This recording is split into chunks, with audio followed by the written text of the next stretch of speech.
Hey everyone, welcome back. I hope you're all having an amazing day. Before we dive into today's stories, I need your help with something important. There's a channel out there trying to impersonate our community. If you're on a computer, you can help by heading to their YouTube page, clicking on the About section, and selecting Report User. I've pinned the link to this channel in the comments below. Thanks so much for your support. Let's get into the stories. The first one is a pro-revenge story. It was early 2023 when my trusty old TV finally gave up the ghost. I decided to treat myself to one of those fancy new smart TVs everyone was raving about. A month or so later, I had an epiphany. Nobody in my family was watching regular TV channels anymore. We'd all fallen into the streaming rabbit hole. "Hey Sarah," I called out to my wife one evening. "Do you think we should keep paying for cable?" She looked up from her tablet, eyebrows raised. "When was the last time you even touched the remote?" I chuckled. Point taken. Cutting the cord wasn't as simple as I'd hoped, though. My TV service was bundled with my phone and internet plan, some special package with its own dedicated support team. It took a solid week of back-and-forth calls before I finally got a solution. "Mr. Johnson," the representative said, "we can convert your TV connection to prepaid. Then you can simply stop recharging it." "Sounds good to me," I replied, relieved to finally have an answer.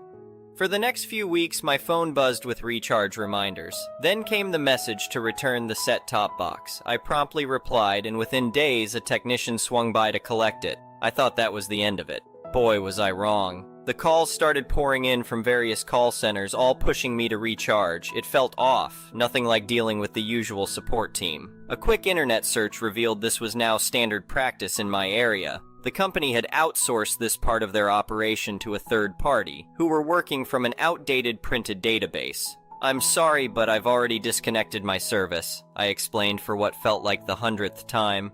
The caller remained unfazed. "Sir, our records show your account is due for recharge." I tried everything to get through to them, but it was like talking to a brick wall. So, I switched tactics. I started spinning tales about my non-existent TV troubles. "Oh, you know," I'd say, feigning frustration. "I've been having the worst time with my set-top box. I've called support so many times, but no one seems to be able to fix it." I even started recording the calls. The third time I tried this approach, it finally got some traction. "I understand, sir," the caller said, sounding concerned. "I'll book a technician right away." Within hours, I got a call from a field technician named Mike. When he showed up at my door, I greeted him with a cold drink and explained the real situation. Mike burst out laughing. "That's a good one. You know what? Keep it up. Maybe they'll finally get the message." Over the next couple of months, I had 8 different technicians show up at my door. Each time I'd explain the situation and we'd share a good laugh over it. Finally, I got a call from a supervisor, Tom. He sounded exasperated. "Mr. Johnson, why do you keep booking tech support when you don't even have an active connection?" I couldn't help but chuckle. "Well, Tom, I've been trying to tell your team that for weeks. I'll email you the call recordings if you'd like." Tom was less than amused, but the flood of calls finally slowed to a trickle. These days, I might get a call once every few weeks. When I do, I dust off my trusty script about my troublesome TV. If they take the bait and try to book a technician, I know they'll soon see a note on my account. Do not bother this gentleman. It's not the most conventional way to deal with persistent telemarketers, but hey, sometimes you've got to get creative. The next one is an entitled people's story. I never thought I'd be at war with my neighbors over a swimming pool, but here I am. My name's Mike, and I've lived in Sunny Pines subdivision for about 5 years now. It's a nice enough place, quiet streets, well-kept lawns, the whole suburban dream. When I bought my house, I was thrilled to find out it came with an in-ground pool. Living in Florida, having your own private oasis is a godsend during those sweltering summer months. For the first few years, everything was great. I'd come home from work, take a refreshing dip, and relax with a cold beer while floating on my pool noodle. Sometimes I'd invite a few friends over for barbecues and pool parties on weekends. It was my own little slice of paradise. That all changed when Karen moved in next door about a year ago. From day one, she made it clear she was going to be a pain in the ass. Within a week of moving in, she'd already filed 3 noise complaints against me for having music on at 7 p.m. on a Saturday. I tried to be a good neighbor and keep things down, but it seemed like nothing I did was good enough for her. Things really went off the rails when Karen somehow got herself elected as president of our homeowners association. I'd never paid much attention to homeowner association stuff before, I just paid my dues and kept my lawn mowed. But once Karen took over, she started implementing all kinds of crazy new rules. No parking on the street overnight, no leaving garbage cans out past 6 p.m. on pickup day. You needed written approval to paint your front door. It was getting ridiculous. I mostly tried to keep my head down and stay out of her way, but then came the day I got home from work to find a group of strangers splashing around in my backyard pool. "What the hell is going on here?" I yelled as I stormed into my own backyard. A woman I didn't recognize looked up at me with a confused expression. "Oh, hello there. We're just enjoying the new community pool. Aren't you excited about the new amenity?" "Community pool? This is my private property," I sputtered. "Oh no, dear. Didn't you get the notice? The homeowner association voted to declare all private pools as shared community assets. It's wonderful, isn't it? Now everyone can enjoy a refreshing swim." I was dumbfounded. How could this possibly be legal? I never agreed to any of this. I politely but firmly asked everyone to leave my property immediately. As they were gathering their things, Karen herself came waltzing through my back gate like she owned the place. "Is there a problem here, Mike?" she asked in that sickly sweet voice of hers. "You're damn right there's a problem," I growled. "What gives you the right to declare my private property as community property?" Karen's smile never wavered. "Now, Mike, as president of the homeowner association, it's my duty to look out for the good of the whole community. And the board decided that private pools were an underutilized resource. By opening them up to all residents, we're increasing property values and community engagement. Isn't that wonderful?" "No, it's not wonderful. It's trespassing and theft." I never agreed to this. "Actually, you did," Karen said smugly, pulling out a thick binder. "It's all right here in the homeowner association bylaws you agreed to when you bought your home. Section 8, paragraph 12, clearly states that the homeowner association board has the right to designate private amenities for community use if approved by a majority vote." I was speechless. How would I miss something like that in the fine print? "This isn't over," I warned as I went inside to call my lawyer. Unfortunately, my lawyer confirmed that the homeowner association did technically have the authority to do this based on the bylaws. He advised that my best bet was to fight it through proper homeowner association channels or try to get the rule changed. In the meantime, I was stuck with strangers using my pool whenever they felt like it. It only got worse from there. Karen started scheduling official homeowner association pool parties and swim meets in my backyard. I'd come home to find dozens of people crowded around my pool, leaving trash everywhere and tracking water through my house to use the bathroom. My water and electric bills skyrocketed from all the extra pool use and pump runtime. I tried reasoning with Karen, explaining how this was negatively impacting me, but she just brushed off my concerns. "Think of all the joy you're bringing to the community, Mike. You should be proud to contribute like this." I was at my wit's end. I couldn't use my own pool anymore without feeling like I was intruding on someone else's party. My peace and privacy were completely gone. Something had to give. That's when I came up with a plan. I started attending every homeowner association meeting, carefully documenting all of Karen's little power trips and rule violations. I made nice with some of the other homeowners who were also fed up with her regime, and I bided my time. My opportunity came about 2 months later. Karen had scheduled yet another swim meet in my backyard for the neighborhood kids. As usual, she didn't bother to ask my permission or even give me a heads up. I just came home to find a swarm of children and parents taking over my property. I calmly walked out to the pool area where Karen was holding court like the queen bee she thought she was. "Ah, Mike," she said when she spotted me. "So glad you could join us. Isn't this just delightful?" "Oh, it's delightful, all right," I said with a grin. "In fact, I think it calls for a celebration. Who wants ice cream?" The kids all cheered as I went inside, presumably to get treats. Instead, I grabbed my phone and dialed cop. "Yes, hello. I'd like to report trespassing and unauthorized use of my pool. There are multiple unsupervised children swimming without my permission or proper safety measures in place." I could hear the sirens approaching as I walked back outside, still smiling. Karen's face dropped as she realized what was happening. "Mike, what did you do?" she hissed. "Oh, I'm just looking out for the safety of the community," I said innocently. "After all, isn't that what the homeowner association is all about?" The next few minutes were chaos as police and paramedics arrived. Parents scrambled to grab their kids and belongings. Karen was apoplectic, screeching about homeowner association rules and community property. But the cops weren't having any of it. "Ma'am, this is a private residence. Unless you can produce documentation showing you have the legal right to be here, you need to leave immediately." Of course, Karen had no such documentation. The so-called rule change had never been properly filed or recorded. It was all just Karen throwing her weight around. In the end, Karen and several other homeowner association board members were cited for trespassing. The responding officers strongly suggested that all residents review the legality of recent homeowner association rule changes with their attorneys. The fallout was fast and furious. Once other homeowners realized how Karen had been abusing her power and potentially exposing the homeowner association to massive liability, they were furious. An emergency meeting was called and Karen was voted out as president. The new board's first act was to rescind all of her ridiculous rule changes. I got my pool back, along with an official apology from the homeowner association and reimbursement for my increased utility costs. Karen tried to save face by claiming she was just trying to build community spirit, but no one was buying it. Last I heard, she was trying to sell her house and move away. These days, things are back to normal in Sunny Pines. I can enjoy my pool in peace again. Sometimes I'll invite the neighbors over for a cookout, but it's on my terms. And you can bet I read every word of those homeowner association bylaws now, and keep a close eye on who's running things.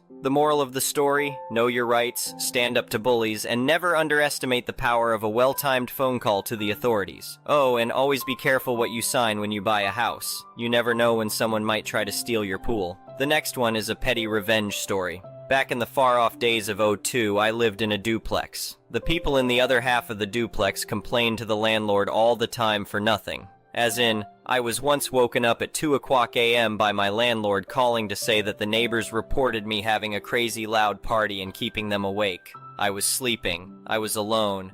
There were no lights on. There was nothing making noise. Well, I do snore. Basically, she complained about both petty and made-up things constantly. There's your background. So, on the property was a shed with a landlord-supplied electric lawnmower. I mowed my half one day and thought, what the hell, let's do their half too. However, the cord didn't reach to their whole yard from my outlet, so I plugged into their outlet for the last 10% of their side of the lawn. Next day, she threw a fit at me that I used her electricity. A long fit. A loud fit. I pretty much shook my head, threw my hands up, and walked away from it. I used pennies of your electricity to mow your lawn. I don't even expect gratitude. It's a small, unasked favor, but why bite my head off over it? Next day, she's got someone on her side installing those clear boxes over her two outlets with padlocks on them. Clearly a normal response. Petty revenge begins here. I take a gander when she's not home. Those locks are clearly the cheapest locks they could find at Walmart. I go to Walmart and buy two identical ones. They were like $6. One of my hobbies is lockpicking. I'm absolutely not a master. I'm probably not even good. But I sure as heck can open the cheapest padlocks ever made in seconds.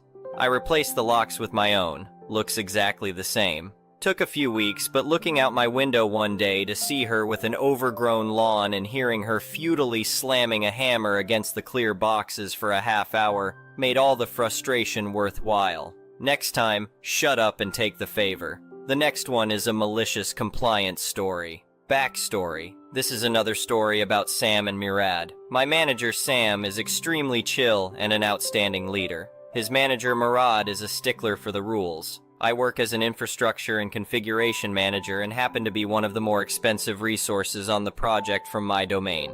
This story takes place in January 2023. The company was undergoing some restructuring, and most of our contracts included a last-in, first-out LIFO clause by default. When I joined in March 2022, I took a 10% pay cut to remove the LIFO clause from my contract because I was seeking job stability. Although I was still earning more than I did in my previous job, it was only 20% more instead of 30%. Story. As the infrastructure manager, I am responsible for maintaining all the product licenses the project uses. One of these product licenses requires a digital signature to function. Typically, such tasks require the use of service accounts which are owned by users. When someone leaves the organization, their service accounts are automatically transferred to their manager. Unfortunately, service accounts cannot have digital signatures, so I had to use mine in this case. The product activation process involves using the corresponding digital signature certificate, DSC. Since I already had a DSC for tax purposes, I decided to reuse it instead of obtaining a separate one. In India, DSCs are encrypted and require a one-time password, OTP, from my mobile number every time they are used. This mobile number must be associated with my national ID, Aadhaar, as that's how most encryption services work in India. Sam was on vacation, his first in 5 years. Apart from taking a one-day leave in 2018 when he moved from India to Europe, he had never even taken a sick day. He recently got married, and for his honeymoon he took a 2-month vacation to travel all over Europe with his new wife. In his absence, Murad was overseeing the project. Management asked Murad to cut 15% of his workforce. If you've read my previous posts, you would know that Murad was not pleased with me. So, the inevitable happened. I was called into a meeting with Murad and HR. Murad asked me to voluntarily resign, or else I would be let go.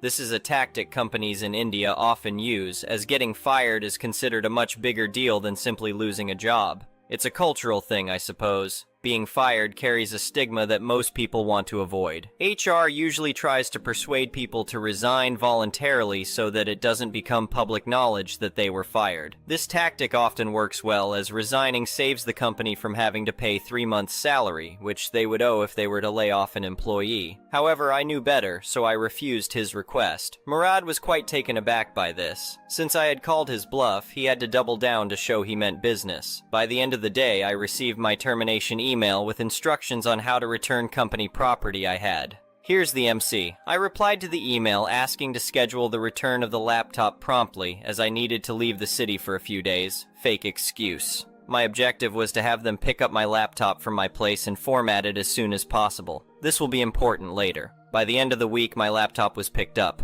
I had already backed up a copy of my DSC, so there were no issues on my end. Fast forward to mid-February, and there was an issue with the product. A support ticket was raised, and the support team wanted to upgrade to the next version, as this was a known bug that had been resolved in the next version. The product was used once a week to create a weekly report, but no one really looked at it except for Sam, who was still on vacation. So its absence wasn't likely to be noticed for at least a full month. The end-of-the-month report would bring it to upper management's attention. Now, support SOP requires a license check, hence it required decryption of the existing license. Long story short, I received a call asking for the DSC and OTP, and I rejected. Murad eventually was informed, who asked the support team to provide a new license. The product support team informed him that they couldn't provide a new license without the company purchasing one. The license cost for this product was $200,000. At this point, Murad decided that they could live without the report. He mostly handled the team side of the project, so he wasn't really aware of the impact of this report. Sam returned from vacation at the end of February. By the first week of March, he noticed the missing weekly report and promptly called me. I informed him that Murad had fired me. Sam was quite perplexed, to say the least. Unlike Murad, he knew that the current license needed my DSC to work, so he asked if my DSC was available. I told him that my laptop had a copy, but it was taken. He checked the system, and sure enough, the laptop had been formatted. He asked me if there was any way to resolve the issue. I informed him that even if there were a way, I couldn't help him without being an employee. He asked me to wait for a few days. There is a quarterly meeting that takes place in the middle of every third month, attended by the CEO and top brass. At the March meeting, everyone noticed the missing report. The CEO asked why this important project was missing the report. Sam informed him there were about 90 people on the call, that a key person had been let go, and the report couldn't be prepared without spending $200,000 on a new license. Now, I heard the recording of this call after rejoining, so I'll share the relevant conversation below. CEO: is this related to the layoff? Sam: yes. CEO: why wasn't this person's work backed up? Why was he on the LIFO list if he was so key? Sam: he wasn't on the LIFO list. Murad jumps in: he joined less than a year ago. He must be on that list. CEO: let's discuss this offline after the call. I don't know what transpired in the offline meeting, but 2 days later I received a call from the head of HR offering me my job back. I asked for the following: a 100% raise and promotion to next level. Out of LIFO, obviously permanent WFH mentioned in contract, I keep the termination payout. Since it will be counted as a new job in my profile, a joining bonus, 20% of annual salary, I joined back at the 3rd week of March. I received a brand new laptop within 30 minutes of joining, hand-delivered at my home by someone from IT in my city. It took me 10 minutes to decrypt the license using my backed up DSC, 30 mins to upgrade the product to next version. By end of lunch, CEO had the report in hand. My new promoted role offers a 60% increase in my medical insurance amount, a take-home company car, option to purchase company stock, and lots of other upgrades. I personally thanked Murad on my first week for the promotion and recognition by CEO in a team-wide call, the same 90 people, minus the top brass and CEO. The next one is an entitled people's story. So a while ago, me, my girlfriend, and her friends went to a fondue place for her birthday. It was a really popular spot, so when we got there were already 15-20 people waiting outside the restaurant. We put our names on the list and were hanging out chatting and waiting for our table. There were 2 outdoor tables with people eating while we waited, and one group finished up and left, leaving the table empty. Enter smart guy and his girlfriend. This guy walks up to a restaurant and sees 20-ish people standing outside around an empty table with used plates and silverware still on it, and just sits down at the table with a very smug look on his face like he's figured out a life hack that all the other people in line were too stupid to think of. Everyone outside is giving this guy the stink eye now. His GF, who unlike him does have the ability to feel shame, starts trying to tell him they need to put their name on the list and he can't just claim a table at a busy restaurant because nobody else is currently sitting there. The guy, who is fully being glared at by at least 6 other people a few feet away from him, doubles down and explains to her that that's not how it works. He was the first to claim the table and he doesn't want to move and give someone else the opportunity to take it. She tries in vain to argue, but smart guy just gets on his phone and continues tuning the rest of the world out. Then like 30 seconds later, a waitress comes out to clean the table, and when she sees him, she's like, "Yeah, you can't sit there, there's a huge waiting list. Do you seriously not see all these people around you?" And some people outside start laughing at him or making comments. GF is ducking mortified, and as soon as the guy sheepishly gets up, she insists they leave because she's too embarrassed to eat with him in public. It's just wild to me the way that some people will double down on behavior they know is wrong just because they think admitting their wrongness makes them look stupid. The next one is an entitled people's story. It was a peaceful summer evening when my wife and I returned home after a relaxing weekend getaway. As we approached our house, we couldn't believe our eyes. There they were, a group of strangers luxuriating in our pool as if it were their own. Outrage coursed through me, and I instinctively switched into a defensive mode. With a military background, I possessed the skills necessary to handle trespassers, and this situation demanded action. I confronted the intruders, demanding to know who they were and why they were on my property without permission. The mother of the group, their self-proclaimed entitlement oozing from every pore, explained that the previous owner had allowed them to use the pool whenever they pleased. Frustration welled up within me as I explained that we were the new owners and that we had every right to determine who could access our property. The entitled mother, blinded by her own audacity, accused us of being selfish for denying her children the relief of our pool in the scorching summer heat.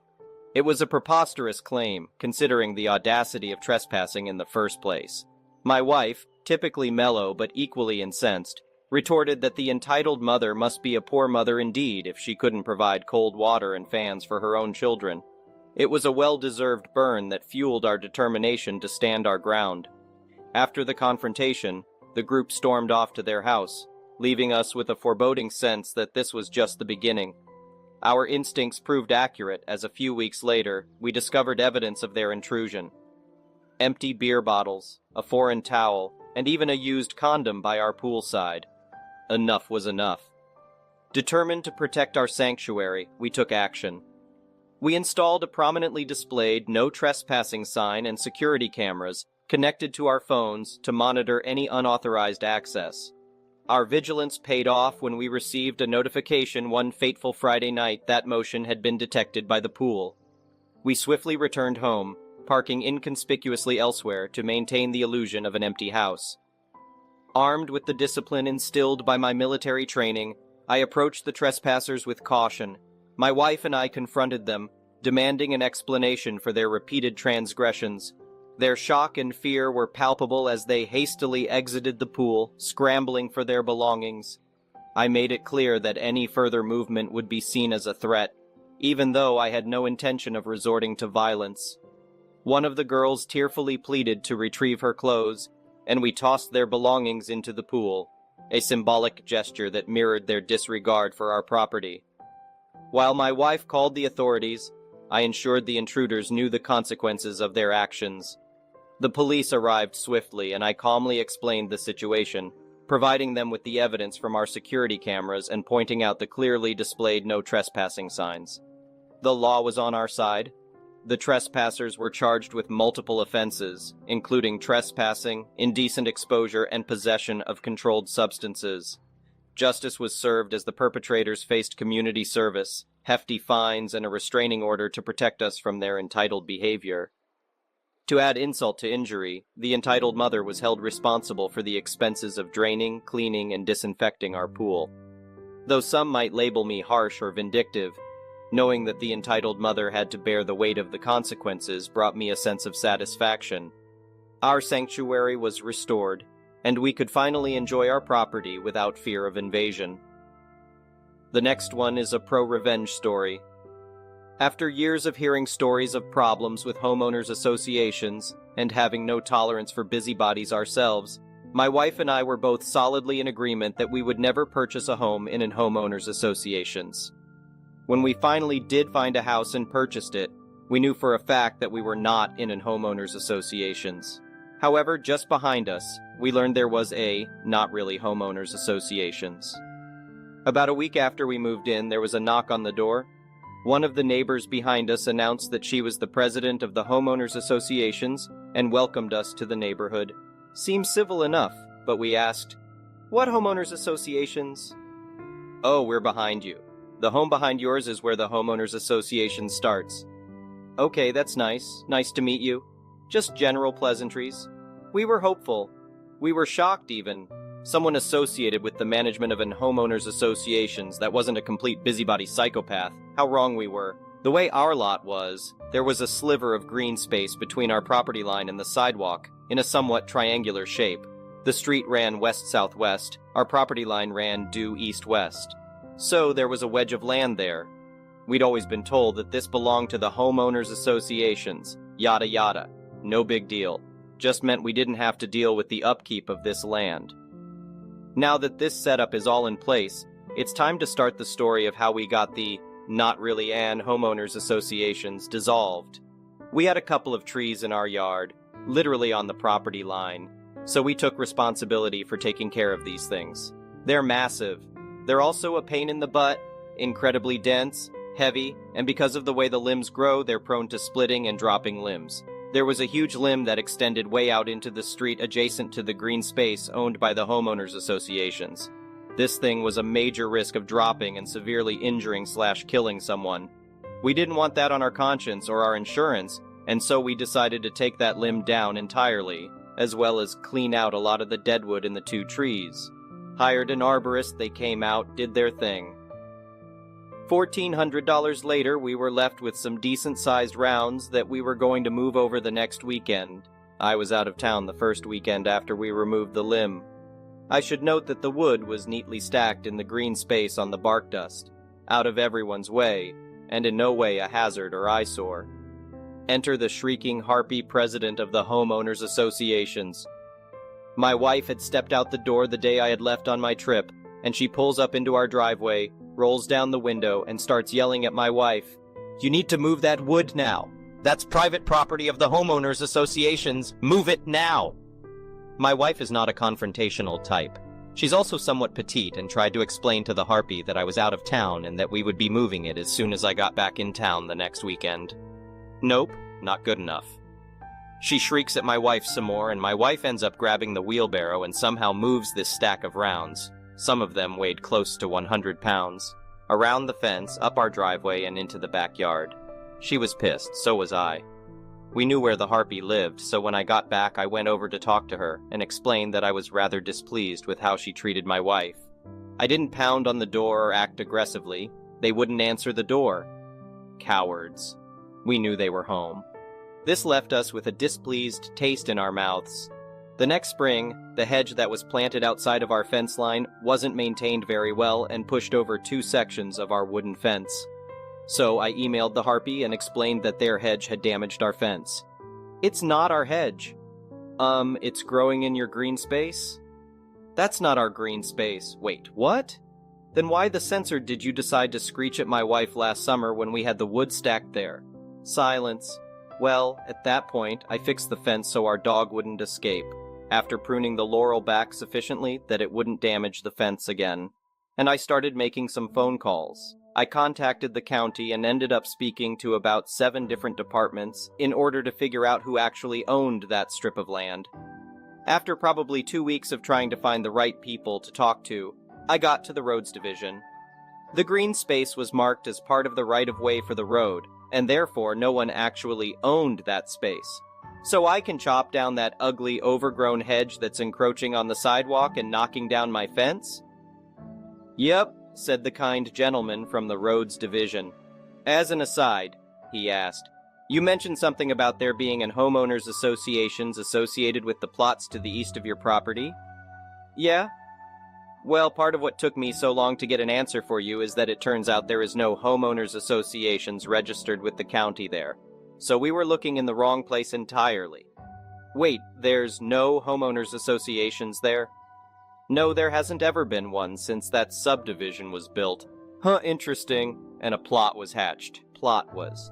We had befriended a couple of people within the neighborhood behind us, and they were rather fed up with Miss President of the Homeowners Associations and her antics. She was the typical busybody, bullying anyone she didn't like, and apparently, for the last 10 years or so, she had been collecting Homeowners Associations dues from everyone in the neighborhood to the tune of $300 per year. There were 36 homes in the Homeowners Associations. That's right around $100,000 in dues for a non-existent Homeowners Associations, with no real maintenance. Oh, they hosted an annual block party, potluck style. They pulled weeds from the green space on a volunteer basis. So I did what any red-blooded American would do. I got 36 envelopes, 36 stamps, and printed off 36 copies of a letter with my findings from the county that there was not now, nor ever had been, for the recorded history of the subdivision, any homeowners associations, neighborhood association, or any similar organization, and that they, collectively, had paid in excess of $100,000 in dues over that time to a non-existent entity, plus any fines the non-existent homeowners associations had decided to levy. The neighbors in turn did exactly what any red-blooded American would do. They sued the hell out of her for every penny they'd paid over the last 10 years, and they won. And there's no longer an homeowners associations behind us. The next one is a petty revenge story. I, M22, used to live with 3 other guys. One of them had a girlfriend who was over all the time. She cleaned and bought stuff, so it was cool for a while. Then she asked us if she could pet sit 2 newborn kittens for a week while her parents were out of town. I knew I was allergic to dogs, but didn't know I was deathly allergic to cats. The cats get there, and after a day, I'm an allergic mess. However, I agreed to them staying. There's not much she can do with them, so I put up with it for a week. A week goes by, and the cats should be gone. I get home, and they are still there. The girlfriend says, "Oh, they're going to stay for another week." On top of that, the girlfriend's boyfriend, my roommate, his mom has fallen and hurt her neck pretty bad and is in the hospital, so now he is watching his dog at our apartment. So I try to keep cool. "Girl, the cats have gotta go. Sorry, the week is up. You can't just keep them here. I told you I'm allergic and you don't pay rent, so get them out." As for my roommate, I told him that I'm sorry about his mom, but that I can't keep living with animals I am allergic to. No one asked me if the dog could come, and no one asked me if the cats could stay longer. I suggest maybe they keep the animals at his girlfriend's apartment, who lives a whole mile away. "You are so ridiculous. You are crazy. My mom is in the hospital and you care about my dog being here," says my roommate. "I can't just bring these animals to my apartment. I have roommates. What are we, idiot?" I respond. I storm out of the apartment and immediately head to the leasing office. I tell them that we have 3 animals in our apartment and that we have not paid the pet fee, $500 per animal. I ask them to come by later and make up an excuse that the animals are being too loud, neighbors are complaining, and that we didn't pay our pet deposit. The next day I come home from class and the girlfriend is crying on the couch. "The leasing office came by and said we had to get rid of the animals due to complaints." "Oh no," I respond. Luckily, they got a warning about the pets and didn't have to pay the $1,500. I suck at confrontation, so I love when other people can take the reins for me. The next one is an entitled people story. Backstory. My mom and dad split up when I was 12, and I, for one, was happy that they were separated. They were not bad people, they just weren't the right people for each other. My father still hasn't remarried, though he is currently dating someone. I don't really like her, but it's my dad's decision. My mom started dating a year after the divorce. She met my now stepfather, SF, who had a son. I became quite close to him since my biological brother went to live with my dad while I lived with my mom. When my mom announced her wedding, we were all excited, so SF's son became my official stepbrother, SB. Okay, we're done with the backstory. On to the real story. My SB and his girlfriend of 3 years were getting married. Now, the girlfriend happens to be my best friend, so I was extremely excited for them. I was chosen to be the maid of honor, and my biological brother, BB, was the best man. We were all that close. My SB's best friend, let's call him A, was one of the groomsmen. I never really liked A because he was a total creep, and always tried to hit on me when my SB wasn't there. SB is quite protective, so I didn't tell him, or he would have been arrested for murder. Also, I can stand up for myself. Anyway, once A finally got a girlfriend, he stopped annoying me. During the planning of the wedding, nothing crazy happened apart from the normal wedding stress. We invited almost everyone we knew, and it was going to be great, or so we thought.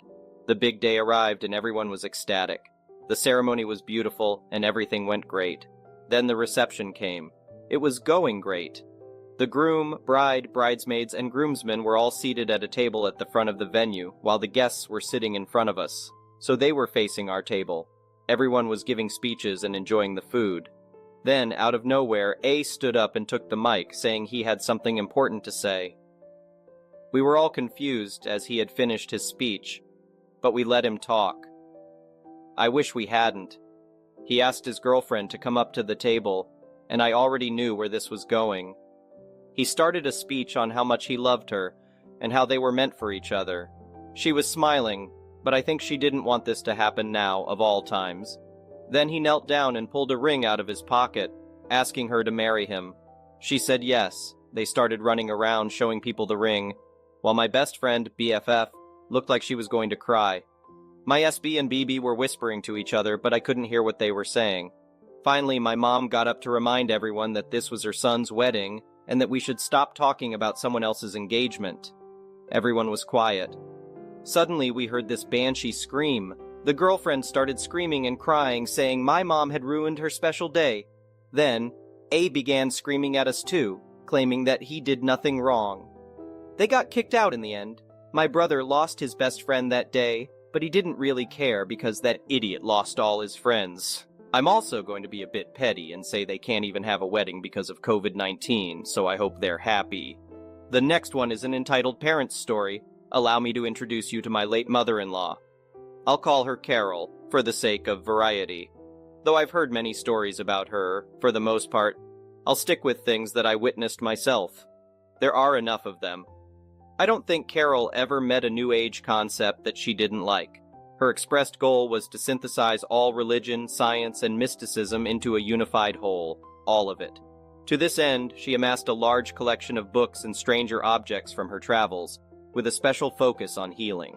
Her library had volumes about vibration manipulation, curative trampolining, homeopathic color therapy, and on and on. I am not joking or exaggerating here. Her shelves had lots of admittedly pretty mineral crystals, along with bottles of magic goddess essence water, evaporated away, and bogus radon protectors, powered by diagrams of geometric figures. Her favorite book, based on the number of annotations and sticky notes, was hundreds of pages of word salad about spiritual beings from the star Arcturus. That's Arcturus, spelled with an H because of h-bar, Planck's constant from physics.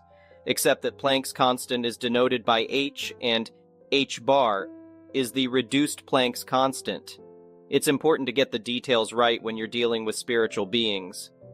Her pentagonal home was custom built around an energy vortex that she discovered in the coastal peaks of British Columbia. Carol's parenting was, how shall I put this, more darkly eccentric. She was physically and emotionally abusive to her children. One still has some pencil lead embedded in his hand from when she stabbed him because she wasn't satisfied with his piano practice. She attacked one with a kitchen knife. She started slut-shaming her daughter, later my wife, as soon as she grew breasts, for growing breasts. So she forced her daughter to wear 2 large bathing suits, with the apparent intention of making said breasts look smaller by contrast, but with the actual effect that there were wardrobe malfunctions. She was ashamed that her daughter went into medicine and became a noted specialist rather than supporting her own non-traditional medical work. My wife got the hell out at age 17 and moved across the country to go to university. For most of the time after that, she went relatively low contact. A decade ago, my wife suffered from a surgical error which resulted in abdominal sepsis and asked me to call her mother. That made me understand just how deathly serious the situation was. I was to call in the family for what might be the last time. I hadn't grasped that her life was truly at risk until that point. Nothing less would have induced her to try to get her mother to visit. To her credit, Carol hurried out, for what was supposed to be a couple of weeks. It was expected that in that time, my wife would be either dead or on the road to recovery. Carol stayed in our home, and at first things didn't go too badly. For the most part, we just didn't talk about the treatments that my wife was undergoing. Carol did express concern about the antibiotics that were being given since, according to her own views, antibiotics did nothing but harm. But a couple of weeks stretched into a couple of months, and Carol became harder to live with. She was angry when I stroked my wife's hair with my hand because I was blocking the energy from her chakra. She started blaming me for having somehow caused the nausea that the botched surgery was supposed to cure. I drove her out to pick up a magical concoction of essential oils, on the condition that she check with one of the doctors before applying them. I pointed out that if the mixture had the power to heal, then it also had the power to cause harm, which Carol denied. When we got back to the hospital, I nabbed one of the residents when we reached my wife's floor to ask about that. Carol became furious about that, and it was clear that she had no intention of talking with the doctors. At home, she became more abusive to me. She claimed that I was abusing my wife by not letting her have her things in the house. At that point, I lost my temper, the first time I'd yelled at a person in literally a couple of decades. I told her that almost everything in sight was actually her daughter's, displacing my stuff, the sofas, the piano, tables and chairs, the bookshelves, and the electronics. The shelves for the CDs and DVDs were mine, but half the contents were hers. Carol wanted to know if I'd be continuing the herbal remedies after she left, and I told her that that was up to my wife. I'd continue them if she wanted. I'd stop them if she preferred. Carol screamed that I was abusing my wife by following her own wishes rather than her mother's. On the night before Carol was finally supposed to be heading out, I was restless. That particular nightmare was about to end, but my wife was still quite ill. I got to thinking about that essential oil mixture, which included both oil of cloves and oil of cinnamon. Those are both strongly irritating if left on the skin, and Carol had been painting my wife's feet with the stuff. Her feet were apparently the correct energy points to draw out the infection. I went online and found the manufacturer's instructions, which specified that the oil needed to be significantly diluted with some neutral oil if it was going to be applied to the skin. Carol hadn't even been using the stuff properly. Well, that explained why the skin on my wife's feet was yellow and starting to peel. But Carol was furious when I calmly pointed out the problems that she was creating out of ignorance. A few days after Carol left, my wife took a turn for the worse and had to go back into the intensive care unit, and I dreaded the phone call that I had to make, not because of the bad news, but because I anticipated how Carol would react. And she didn't disappoint. If you really loved her, you put her back onto the herbal oil and stopped the antibiotics. You know perfectly well they don't do a damn lick of good. At which point I hung up. I had other things to worry about. My wife pulled through after months in the hospital and 3 stays in the ICU. She's still in poor health. I told her that I was putting my foot down. Under no circumstances was her mother welcome under my roof again. She had grossly abused her privileges as a house guest. I didn't care about the family custom that family members were always welcome to stay as guests. I would not stay under the same roof as her mother. Having heard my stories, and based on her own experiences, my wife agreed. A few years ago, Carol died, much as she had lived. She was diagnosed with metastasized lung cancer. Although she did undergo some real medical therapies, she relied mostly on her quack remedies, pawpaw twig powder, whey protein immune boosters, and the like, the usual crap that ethics-free swindlers pawn off on desperate sufferers. She firmly believed that all the little white spots on her lung x-rays were a good sign, and that her rapid weight loss indicated that her boosters were draining the cancer away. If there's some existence after death, I hope she came to appreciate all of the harm that she did in life.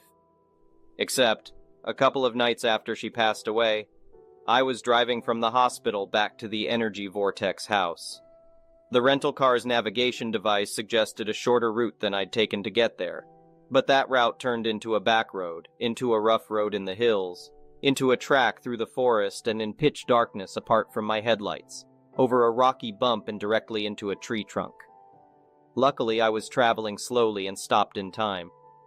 As I paused, shaken, I got to wondering if there might be something to Carol's worldview after all, and if her vengeful spirit might have possessed the GPS device, making one last try at killing me.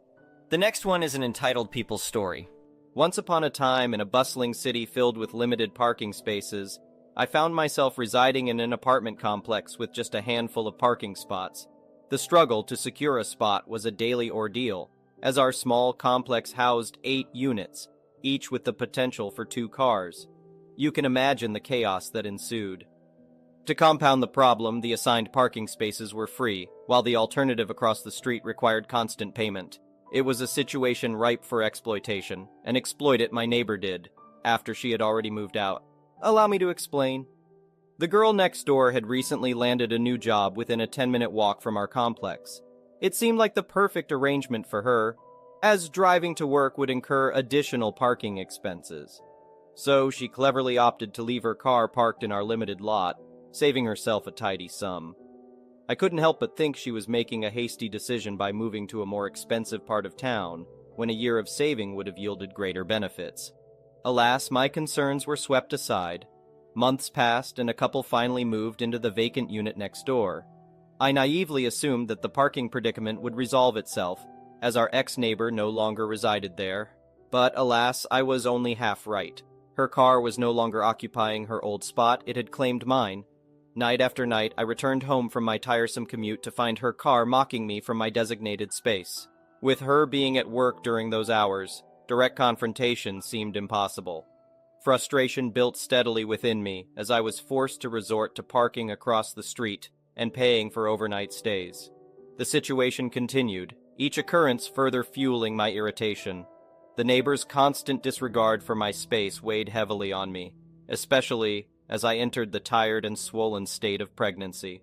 Leaving a note felt petty and insignificant. I desired a face-to-face conversation to resolve the matter. Then came that fateful night when exhaustion consumed me. My fiancé had yet to return home, and there it was again, her car occupying my spot. The frustration reached its boiling point, and in a moment of defiance I called an emergency towing service. Guilt briefly flickered within me, but logic swiftly smothered it. I was tired of shouldering the expense of parking at my own home. While she reveled in her sense of entitlement, my pregnancy only magnified my distress. At the crack of dawn the following morning, our tranquil home was shattered by furious pounding on our door. My fiancé opened it, and there she stood, our ex-neighbor, screaming and sobbing uncontrollably. Curiosity led me to the doorway, and I was greeted by a barrage of accusations and tears. Unflinchingly, I explained that her car had been towed as a result of her unauthorized parking in my spot. We were weary from our long hours and had grown tired of this injustice. It was not a crime to seek comfort during pregnancy and avoid the hassle of distant parking. Her anger escalated, and she threatened to sue us for the towing expenses, as she couldn't retrieve her car from the impound lot. Angrily, I advised her to order an Uber and dismissed her by slamming the door shut. Little did I know this would only be the beginning of our battle. The next day, my fiancé informed me that one of her friends had taken to social media to vilify us. According to her friend, our ex-neighbor was struggling to pay rent, and we had heartlessly abandoned her. While empathy coursed through my veins, I couldn't help but feel she had brought this situation upon herself. She had chosen to move to a more affluent part of town without considering the financial consequences. Instead of engaging in a mature conversation with us, she had resorted to entitlement and manipulation. Fueled by a sense of injustice, my fiancé blocked her friend's messages, effectively cutting off any further attempts to tarnish our reputation. Days turned into weeks, and we heard nothing from our ex-neighbor. Our parking spot remained unoccupied, a small victory in the ongoing battle. In the meantime, my pregnancy progressed, and the anticipation of becoming a parent brought both joy and anxiety. I had resolved to put the parking ordeal behind me, focusing on the well-being of our growing family. However, fate had other plans in store. One evening, as the sun cast its golden glow over the city, we received a certified letter in the mail. Opening it with a mix of curiosity and trepidation, we discovered that our ex-neighbor had indeed followed through on her threat. She had filed a lawsuit against us for the towing expenses and emotional distress caused by the incident. The world seemed to shrink around me as panic set in. How could I handle the stress of a legal battle while nurturing new life within me? Doubts gnawed at my resolve, but deep down I knew I had to fight. I had to protect the well-being of my unborn child and the sanctity of our home. Summoning every ounce of courage, we engaged the services of a competent attorney. Days turned into weeks as legal proceedings unfolded. The courtroom became a battleground where truths and falsehoods clashed, each side fighting tooth and nail for victory. The tension was palpable, and the fate of our family hung in the balance. Witnessing the strength and resilience of a pregnant woman fighting for justice, the court was captivated. The jury, swayed by the sheer absurdity of our ex-neighbor's claims, delivered a resounding verdict in our favor. We were exonerated from all charges, and our ex-neighbor's attempt to exploit the legal system had crumbled before our eyes. The next one is a pro-revenge story. This story primarily takes place between me and Crappy Neighbor, who is a member of my community's HOA. Sorry if it's a bit long. As a bit of background, my 3 roommates and I moved into a housing community consisting of cookie-cutter townhomes. All of these homes have garages that open onto streets winding through the community. This is important later, with the front doors opening to a path on the other side of the house. Additionally, there are free parking spots on the edge of the community where there are no houses. When we first moved in, we quickly found out that parking could be a bit of a pain during the day, especially when people had guests on weekends. Admittedly, my roommates and I have more cars than the average family. Since we usually have to commute for work, each of us has 1 car. We try to make parking easier by using the garage, but due to our sporting equipment, we can usually only fit 1 car in there. When all the parking in the free spots is full, we park our cars right up against the garage and leave them there during the day or overnight. We've seen other neighbors do it, and it still leaves ample room for people driving on the street to pass by. One day, Crappy Neighbor approached us while my roommates and I were in the garage organizing some stuff. He told us that we couldn't park there overnight as it's against community rules. Before we had a chance to respond, he added, "And if you do it again, I will personally make sure you're towed." His first comment was reasonable since we had just moved in and didn't know the rule. However, his second comment made him sound like an ass and was unnecessary. One of my roommates simply responded that we didn't know about the rule as we had just moved in, and we wouldn't park there overnight anymore. Crappy Neighbor, clearly trying to assert his dominance, responded with, "Good, you better not because I'll be watching." From then on, we followed the rules. If we parked in front of our garage during the day, we made sure to move before going to sleep. This worked out for a while until one fateful day. One of my roommates stopped by quickly after work to grab some dinner and clothes before heading to his girlfriend's. It was around 7 p.m., so he parked up against the garage as it would be quicker than the parking spaces. Plus, it was early enough that he didn't think he'd get towed. Around 8 p.m., he went to head out, but his car was gone. Guess who was there, though? Crappy Neighbor standing right outside. Immediately, he said to my roommate, "I told you you were going to get towed if you parked here again." Crappy Neighbor and my roommate argued for a bit before my roommate came back inside and called the car lot. Turns out they were closed, so he would have to get his car in the morning. The kicker? They were going to charge him an overnight fee. All in all, it came out to $500, which isn't a small amount of money for us. This neighbor has been an ass to us since we moved in, and even though it wasn't my car that was towed, I took this personally. To make sure we didn't get towed again, we decided to read the community rules. Lo and behold, we found out that the street in front of the garage is actually considered a fire lane, and no one is supposed to park there at any point during the day. Between Crappy Neighbor treating us like crap, and the fact that we could hear him yelling at his wife every night, not a big detail to the story, but just wanted to add to my point that this guy just sucked. I started to plan my revenge. Since quarantine started, I've been able to work from home, and my desk conveniently overlooks the street between the houses. This means I can clearly see Crappy Neighbor's garage. I started to take notice of when he parked his car out in front of his garage. For about 2 weeks, I noticed that he would come home around 1 p.m. and leave again at 2 p.m. On the third week, I decided to initiate my revenge. On Monday, true to his schedule, he stopped by around 1 p.m. After about 10 minutes, I called the tow company and informed them that he was parked in the fire lane and requested them to come and remove his car. 20 minutes later, a tow truck rolled up, hooked his car, and towed it away. About 15 minutes later, Crappy Neighbor came out, and I could hear him start to yell back into his house, presumably at his wife. He then left and didn't return until later that evening after retrieving his car. It was funny to do this, and I made sure to send snaps to my roommates who don't work from home, but I wasn't done yet. The next day, this jackass apparently didn't learn his lesson because he parked in front of his garage again. So, what did I do? Well, I did the exact same thing as the day before, of course. Once again, Crappy Neighbor came out, realized his car was gone, yelled at his wife, and then went to retrieve it. After this time, he became a bit smarter and started parking in an actual spot before going in to get his lunch or whatever he did there midday. He did this for about 2 weeks before deciding that it was okay to park in front of his garage again. Guess who was still sitting at their desk every day, immediately noticing this? Well, me, of course. Being the concerned resident that I am, I immediately called the tow company, and off his car went again. And, again, this was met with yelling. I wish this had a more satisfying ending, but after the third time, I decided to stop because I genuinely felt bad for his wife, whom he seemed to yell at the most as if it was her fault that he was a dumbass. However, I can tell you that it definitely cost him over 1K. If he hadn't gotten my roommate's car towed, we would have never discovered that fun little rule.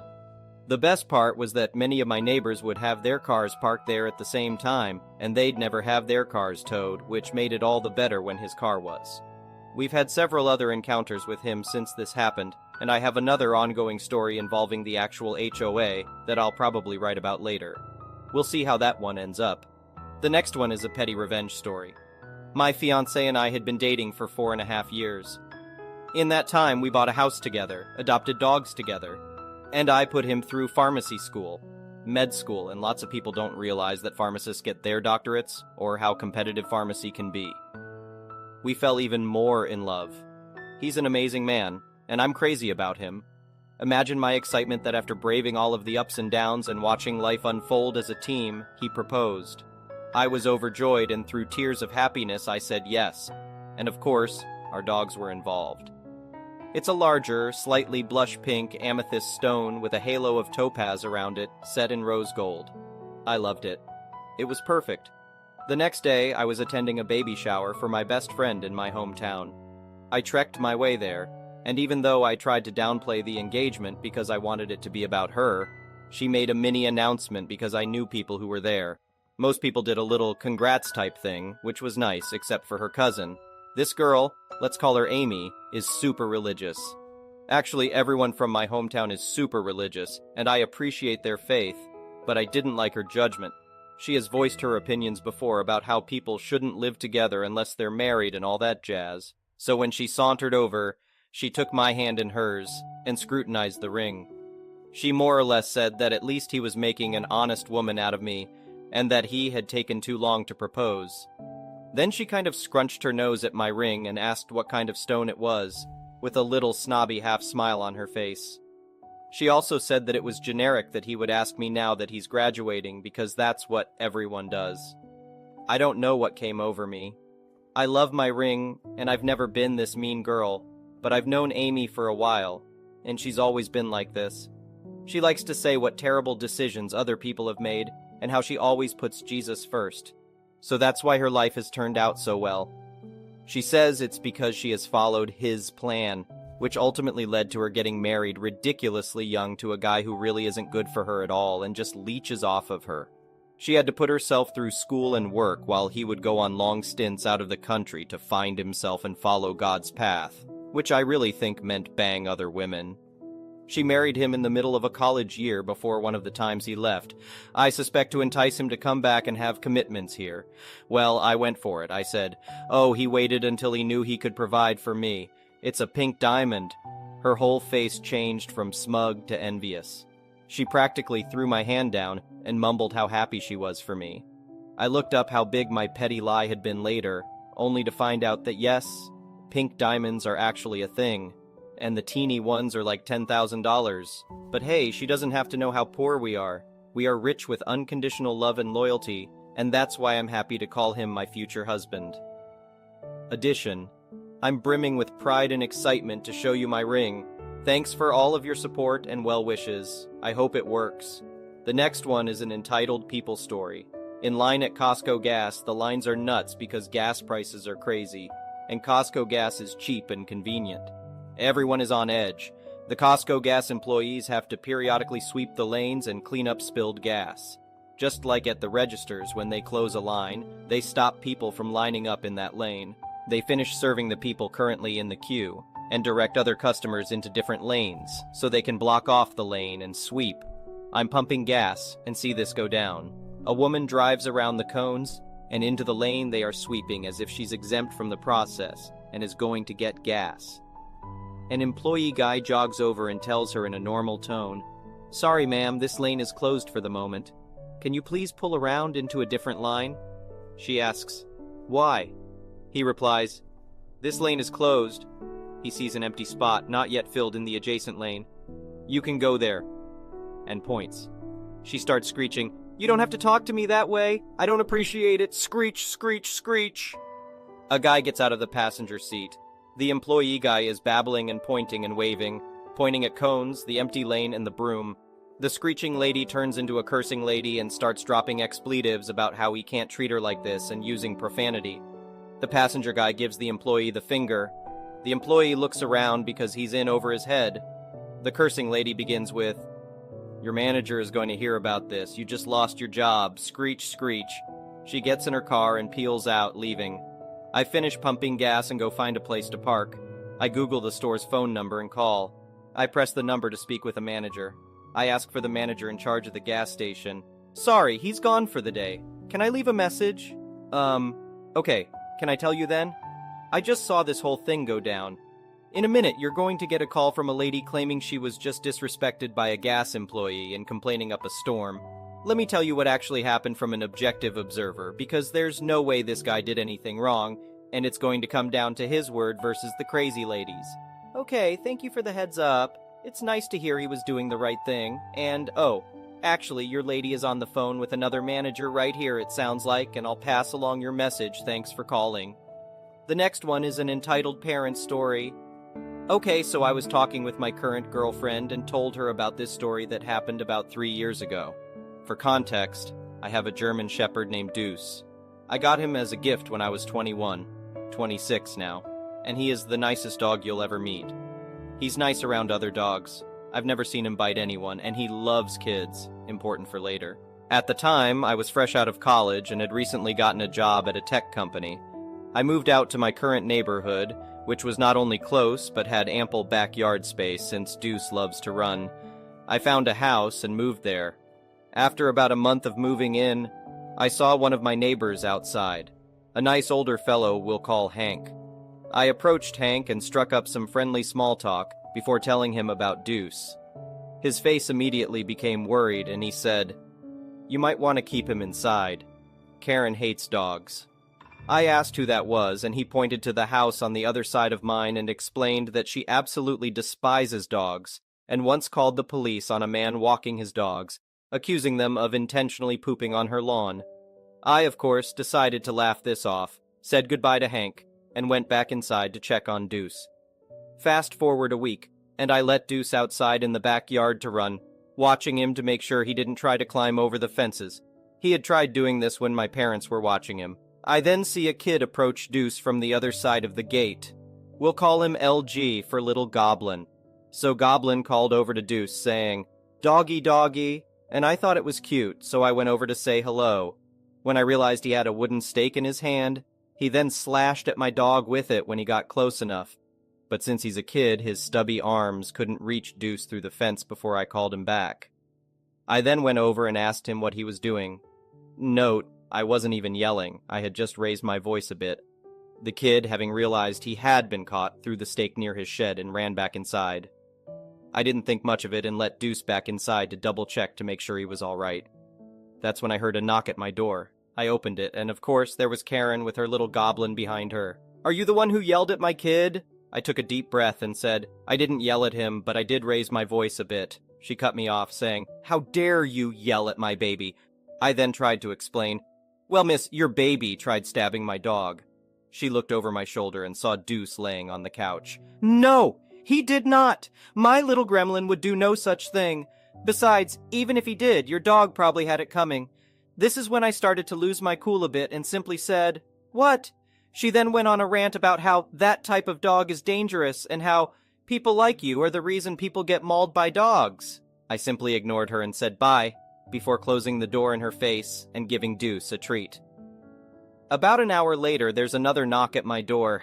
I rolled my eyes thinking it's Karen again, but I was surprised when it was the police. I opened the door and said, "How can I help you, officer?" I saw Karen standing behind them with a crap-eating grin on her face. "Officer 1, we received a report that your dog attacked this child. Is this true, sir?" Me, having realized what Karen did. "No, officers. Her child attempted to stab my dog. She should have been watching him." Officer 2, "Can you back up that statement?" Me, "Sure, check near her shed. You'll see the thing he tried to stab him with." The officers checked and found the stake, but for some reason they still weren't 100% convinced. Officer 1, "Can we see the dog in question?" I called out Deuce, and he came running out, excited to meet the new people. I gave him some commands, and he gladly obeyed them in front of the cops. Me, "See, he's a very obedient dog. He would never hurt a kid." Then from behind me I heard, "It's true." I turned to see Hank. He had been out mowing his backyard and saw the entire thing. Hank, "I saw it with my own eyes, officers. The kid had something in his hand and tried using it on the dog." The cops then asked Karen for her side of the story, and she made up some obviously fake lie about how I made Deuce attack her kid for playing too loud, and that I should be arrested for child endangerment. The cops looked at each other, turned to me, apologized, turned to Karen, and gave her a fine for lying to the police and wasting their time. Karen was in disbelief that her hastily thrown together story didn't work.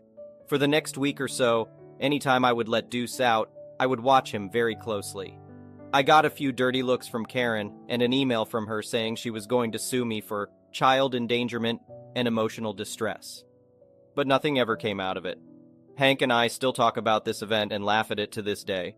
The next one is an entitled people's story. It all started with a simple shared driveway. Picture two houses with a narrow strip of pavement that leads to our respective garages in the backyard. The concept was easy enough. When a car occupies the driveway, no one can enter or exit. Unfortunately, my neighbor had a different interpretation of sharing. He made it his mission to avoid any form of cooperation with me. While I only owned a single pickup truck, he possessed 2 cars and often left one parked in the driveway. I pleaded with him numerous times to keep his second car at the back near his garage, allowing me some space to maneuver. Though he complied on those occasions, he did so begrudgingly. The situation deteriorated when he started encouraging his guests to park in the driveway, resulting in a lineup of cars extending all the way to the garages.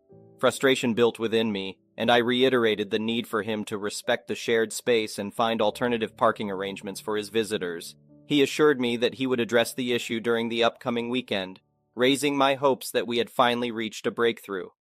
On a lazy Saturday morning, I emerged from my house only to be met with a shocking sight: a fence erected in the middle of the driveway.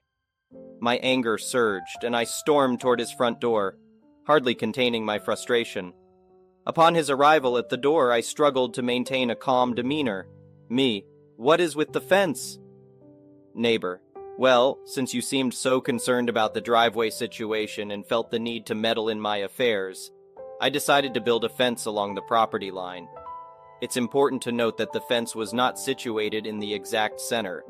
Instead, it encroached so far into my side that he could still squeeze his cars in and out, while my own vehicle had no hope of escape." Me, "But my car's in my garage. I have no way to get it in or out anymore. Neighbor. Well, that's where the property line lies. You should have found street parking like everyone else. His mocking tone signaled the futility of reasoning with him. In reality, the property line divided the driveway right down the middle. Erecting a fence there would obstruct both of us. Giving up on any hope of an apology, I resolved to exact revenge and make his life a living hell. Unbeknownst to him, I had a demanding job located a considerable distance away. Now, not only did I have to bear the cost of commuting by train, but I intended to ensure he paid for every penny of it. I promptly contacted the city and requested a land surveyor to inspect the unauthorized fence that had trapped my car. While fences were permitted in our area, it was clear that his structure violated regulations. Not only could my neighbor not produce a permit for the fence's placement, but he even tried to deceive the surveyor by claiming that the driveway wasn't shared. He went so far as to fabricate ownership of both properties, asserting that I was merely a tenant. The surveyor saw through his lies and chose to measure the property line. Surprisingly, it turned out that my initial assumption was incorrect. Around 80% of the driveway fell within the boundaries of my property. Seeking clarification about installing a fence in the backyard, away from the driveway's vicinity, I learned that it would be a straightforward process. In the meantime, my neighbor was ordered to remove his fence immediately. Armed with the legal documents, I initiated the second phase of my plan, taking him to civil court to recover the train ride expenses. To my disappointment, he failed to appear, and the court ruled in my favor. With my money rightfully reclaimed and the driveway accessible once again, I decided it was time to teach my neighbor a lesson he would never forget. I obtained the necessary permits to build a fence and wasted no time in having it installed in my backyard, strategically positioned near his garage. As the fence started taking shape, my neighbor rushed out, his face turning a deep shade of red, and began hurling expletives at me. Neighbor. What do you think you're doing? This is my garage. Me. I'm building a fence on my side of the property. I have all the necessary permits and paperwork to prove it. Neighbor. This is my half of the yard. I'll sue you for blocking me in. A wide grin spread across my face as I held up copies of the official documentation. Me. Actually, I won't be directly blocking your driveway. The permit and the land adjuster's assessment clearly state that up to the point where your garage begins, it is my property. I have every right to build a fence and gate in my backyard. Stunned, my neighbor seemed at a loss for words. I hadn't mentioned it before, but he often used the entire backyard to host parties when he had guests. Now, with the fence dividing the space, he was left with a mere fraction of his previous entertaining area. To add insult to injury, I positioned a sign where the fence started, warning that illegally parked cars would be towed. No one dared to test me on this, and I enjoyed the luxury of easily maneuvering my truck in and out of the driveway every day. While my neighbor no longer spoke to me, I considered it a welcome consequence. I once spotted him attempting to argue with a different land adjuster, claiming that my fence was illegal. However, to his dismay, they informed him that there was nothing they could do. Revenge truly is sweet. The next one is a pro-revenge story. Here's some backstory. I have a 4-year-old Cocker Spaniel named Charlie, and he likes to poop. I let him out in my front garden every morning for his toilet routine, same in the evening. We don't have a boundary fence separating my garden from my neighbor's, besides a row of bushes. That being said, Charlie has never crossed or pooped beyond these bushes. Every week I collect the poop before it accumulates into a disturbing amount. I've been doing this for the past 4 years to keep my front garden looking good and odor-free. One day I came home from work to find that my neighbors weren't happy about finding dog poop in my front garden. I instantly went to collect what was there, but there wasn't much, and it was nowhere near the boundary where our gardens meet. Fast forward a week, and my neighbor complained again about the dog poop in my garden, but this time, they threatened to hurt my dog if he continued to poop there. This time, I wasn't so nice about it and stated that it's my garden and my dog can do as he pleases. Now I know dog poop can be annoying, but when it's not in your garden and there's no smell due to decent airflow and an open front garden, is it really justified to threaten a man's dog over some poop?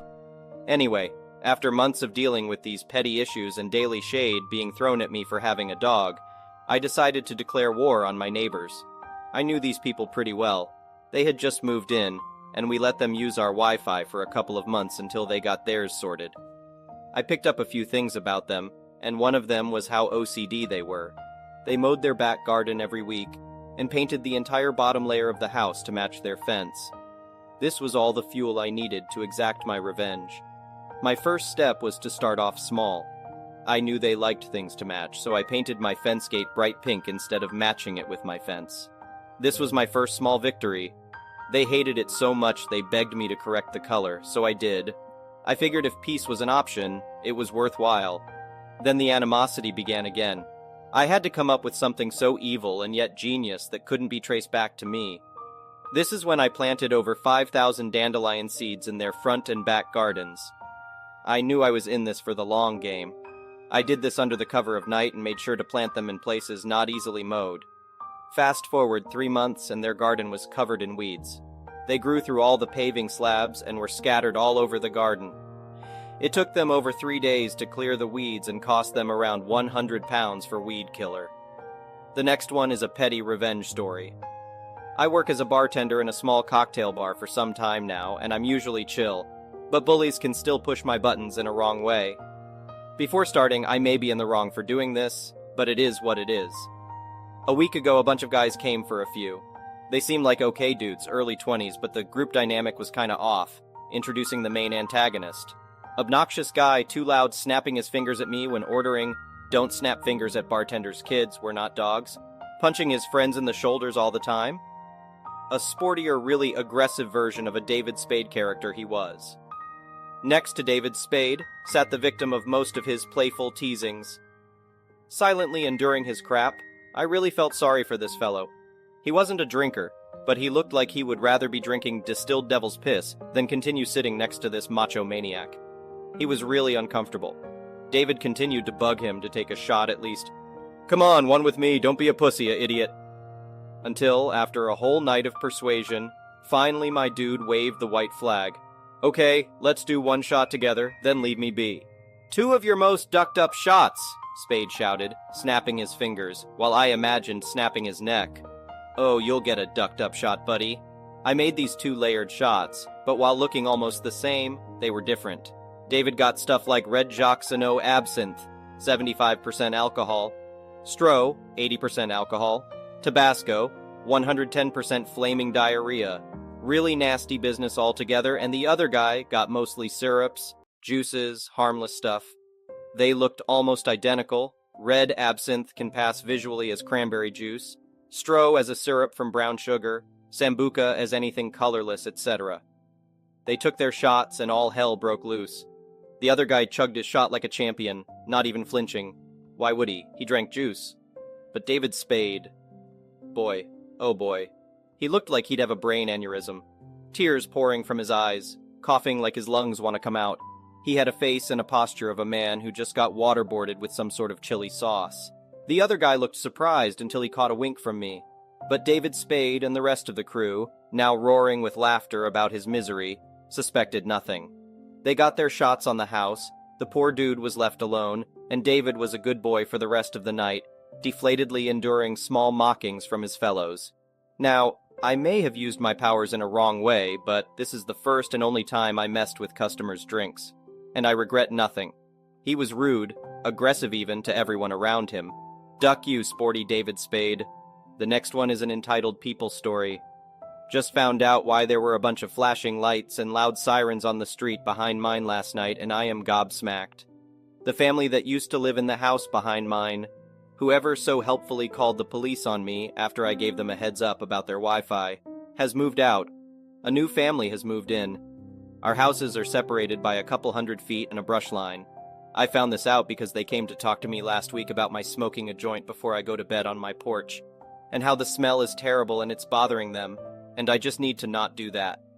Note: I smoke precisely 1/2 gram joint on my screened-in porch before bed, perhaps 3-4 times a week. The likelihood that any of the smoke from that is going anywhere near their house is slim to none. I told the new back neighbors I'll turn a ceiling fan on to thin out the smell, but I'm not going to get eaten alive by bugs just before bed because they don't want me to smoke on my own property. Porch is screened in. I guess this answer didn't satisfy them because last night, one of them came up with a cunning plan to get back at me. They dug a hole in their lawn, built a fire with a bunch of green pine wood so it'd be extra smoky, started the fire, and then put a box fan pointed at my porch next to the fire and went inside. 3 guesses what happened. If you guessed they set their own house on fire, you would be correct. One of their next-door neighbors called cops because some cinders from the fire set my back neighbor's house on fire. I have no idea how much the fire damaged the house, only that the people who lived there got arrested and given an impressive set of fines for negligence and a bunch of other things. Did I mention my county is under a fire weather warning, and all of those fines are multiplied? The juiciest part, and the reason I decided to post here about it, was that one of the cops was talking to the neighbors who were going on and on about the awful pot smell that I was causing and making the house uninhabitable. The cop sniffs a little bit and tells them that's not marijuana, that's a skunk. The next one is an entitled parent story. I'm going to correct the grammar and spelling mistakes in the story while preserving the context and details. Here's the revised version. I'm just going to continue being an attention seeker since my stories about my parents do so well on this sub. Just a reminder, I'm sharing these stories because they're entertaining, not because I'm looking for sympathy. I'm already in therapy before anyone comments on that. This one is fresh off the press, as it just happened yesterday. My parents' favorite thing to accuse me of is being a manipulative liar. Which is funny because I'm genuinely the world's worst liar. I'm too dumb to be good at it, and I instantly get nervous and start stuttering just because of the sheer stress. I've always been more comfortable being honest, even when it's gotten me in trouble. It gets me in trouble a lot with my parents because they really don't like to be told what they don't want to hear. Those of you who may have read the first post I made on this sub might remember my parents are, let's say, wary of modern medicine. They don't like mental health professionals of any kind. They are selectively anti-vaxxers. They're okay with some vaccines, but they're convinced that others will turn you inside out depending on what articles reach them on Facebook. And they don't believe in certain kinds of treatments or procedures for various ideological reasons that are all very silly. Just to paint a picture, my mother has given me healing crystals more than once for various ailments I've gone through. They are lucky my brother and I never got gravely ill as children. I was having a perfectly normal conversation with my mother on the phone yesterday when I accidentally let slip that I had a consultation booked a week from now with a doctor. I hadn't mentioned it to my parents at all because it's one of those medical procedures they do not approve of. I still hadn't come up with a good lie as to why I was going back into surgery in a few months or so, or how I could maybe explain it away. My mother, already ready to go off upon hearing this, asked me what for. I rolled a 1 on persuasion. I just couldn't come up with anything that would satisfy them on the spot. My mother started going off on me for lying, and my father started yelling in the background too. They started making threats to get me off the family's insurance plan for wasting resources, which would suck because my meds cost $350 a month. I just started a new job and my benefits won't kick in for another 2 months. I got off the phone with them. At lunch, I decided I was just going to rip the bandage off then and there. I told them over text the truth, that I knew they react badly, and that if they were really going to take me off the insurance plan, to let me know as soon as possible so I can hop on Blue Cross. They called me a few hours later. My mom went off telling me that it's your choice, but you're hurting me by doing it and hurting me for lying about it. She's crying. I honestly wanted to just start laughing. My dad disagrees. He informs me that he feels that this is a family matter, that he wants me to come down to their house so it can be discussed in person. My body, my health, a family matter? For context, I don't have a car. Their house is in another city, in an area where if no one drives me, I'm trapped there. I tell him no, that I only told them so there's no confusion why I'm going back in for surgery. And this is the last time it's going to be brought up. That I refuse to talk about it further. And I'm not stranding myself with them only to get cornered about it. That's the point at which my father drops the zinger. With all this lying and manipulating and you trying to tear the family apart like this, I feel like I'm being abused. Stunning. I got off the phone with them and have their contacts blocked for right now so I can focus on my job, which is the best job I've ever had, best paying, good benefits, and good work. I'm putting this in here as a reprieve. They'll get over it. I'll start my application to Blue Cross just in case. It will be cheaper than paying in full for my meds. The next one is an entitled people story. I'll start this off by saying my ex is vindictive as hell. We've been fully divorced since right before the pandemic started. We sold the house we shared and I didn't have to pay her alimony because she cheated. and we're in an at-fault state. It was messy since D-Day. All of the stereotypes. First, the sobbing and then trickle truths saying, "I love you. It was just one time. Okay, it was 2 years." And then the gaslighting followed by "I'm gonna take you for everything," before packing her stuff and walking out. I feel like I never really knew the woman my ex was in all the time we were together. We were married for 5 years and together for 7. And in 2 of those 5 married years, she had affairs with 3 other men. The final one being a foreign businessman of some sort from what I could find out. Yes, I got tested for STDs, and was thankfully negative. Yes, she got pregnant by the final affair partner, and no, I didn't sign the birth certificate because I found out about all the affairs before the baby was born thanks to a call from the first affair partner. My ex tried to go full scorched earth on me, but since we live in and were married in an at-fault state, she lost. We didn't pay equally into our house, and the equity was divided 70-30. So I got a pretty good cash payout when I sold our marital home to put as a down payment on a different house closer to my job. It's a bit of a downgrade, but it suits a single guy in his 30s like me just fine. My ex did show up at my house once, but I refused to let her in. She idioted at me that I'd financially ruined her in the divorce. I said that if she was fully willing to do that to me first, and the audacity of that idiot to say it should have been my life ducked over, not hers. I laughed so hard and said it was karma. She yelled that she'd sue me for what was rightfully hers. I said if she was gonna sue me, then go ahead and sue me. It'd end up the same way in court because she has nothing but a false sob story. She was the cheater, not me. I'm no angel, but I didn't do anything to her, and she was the one who ruined our marriage. She then said she'd tell everyone she could that I abused her. I said I'd sue her for defamation if she did, and I was recording our interaction and had those words saved to my phone. She went wide-eyed, and her jaw dropped, the look people are calling the surprised Pikachu face. Then I asked why she was there, if not to just try and make trouble, because she had a new man in her life that knocked her up. She just huffed at me and said he isn't around much, and she's stuck in a tiny apartment living off his child support till he comes back. It was immature of me, I know, but I did the bit of playing the world's smallest violin. She yelled at me to go duck myself, and I yelled back that I'd sooner do that than her any time. She raged at me and then got in her car to leave. Haven't seen her since. There is an homeowners associations in my neighborhood, but I was not legally obligated to join it because the last owner of my house was not a member. I made sure of that through a real estate lawyer as well. The homeowners associations had no grounds to force me to join, and were not happy about it.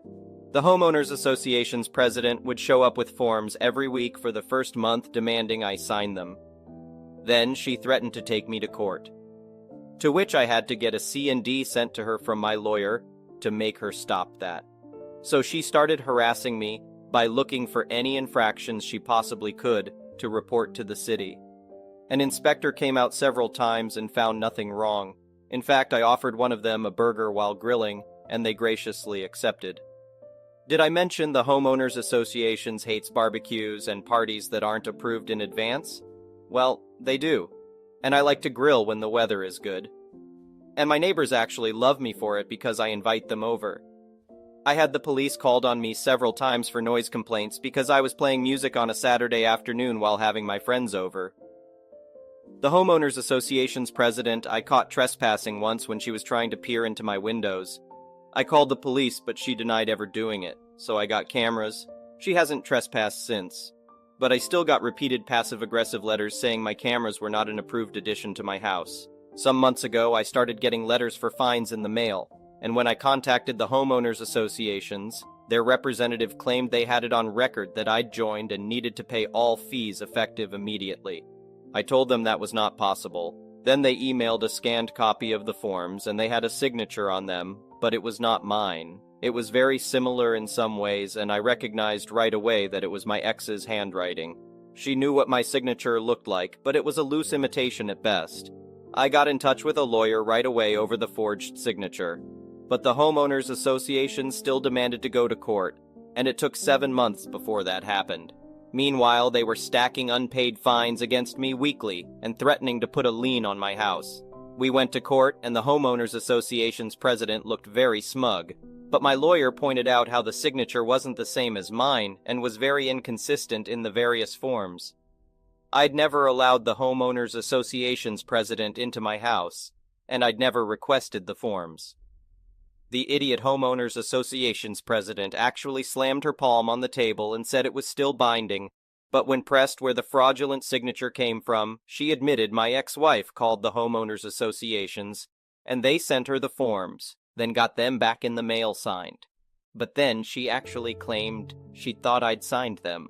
The judge looked at her and asked if she was serious. She confirmed she was. The judge then asked how a woman I was no longer married to, that had never even lived with me in my current residence, was supposed to have any bearing on whether or not I joined her homeowners associations.